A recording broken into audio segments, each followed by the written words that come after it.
ప్రస్తుతం మనం చూస్తున్నాం సార్, అందరూ కూడా జాబ్స్లో బిజీ అయిపోతున్నారు. ఓవర్ స్ట్రెస్ ఎక్కువైపోయిందని చెప్పుకోవచ్చు. ప్రతి ఒక్కరికి కూడా ఏజ్తో సంబంధం లేకుండా స్ట్రెస్ ఎక్కువైపోయింది. అయితే ఈ స్ట్రెస్ వల్ల కూడా ఒబేసిటీ వచ్చే ఛాన్సెస్ ఉంటాయా? అవునమ్మా, ఎందుకంటే మీరు గుర్తించండి, పిల్లలు కరెక్ట్గా పరీక్షల టయానికి బరువు పెరిగే ప్రమాదం ఉంది, ముఖ్యంగా అమ్మాయిలు.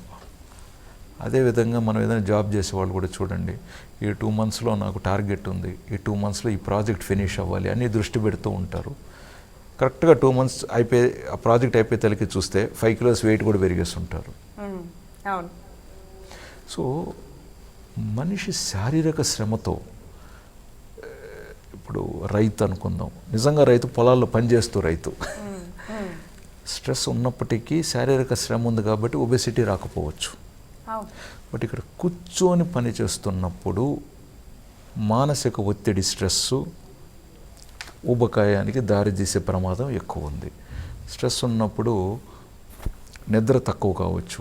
నిద్ర తక్కువ అవటం కూడా మనకు అనారోగ్యానికి దారితీస్తుంది అన్నమాట. అనేక ఆలోచనలు, 1, 2 కాదు, ఆలోచనలో కూడా మళ్ళీ నెగటివ్ ఆలోచనలు.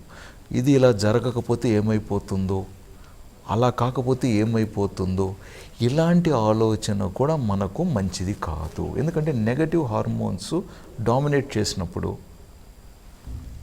మళ్ళీ డయాబెటీస్కు దారి కావచ్చు, హైపోథైరాయిడ్ దారి కావచ్చు, అనేక సమస్యలు అన్నమాట. ఒబెసిటీ అంటే ఏదో కొంచెం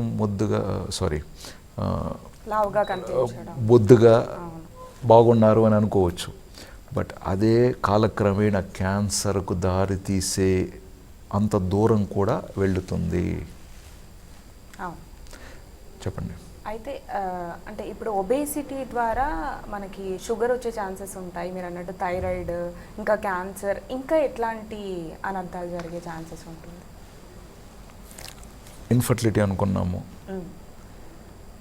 అంతేకాకుండా ఆలోచన మారిపోతుందండి.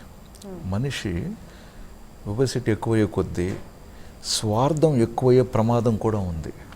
ఓకే, అది కూడా కరెక్ట్ కాదు కదా.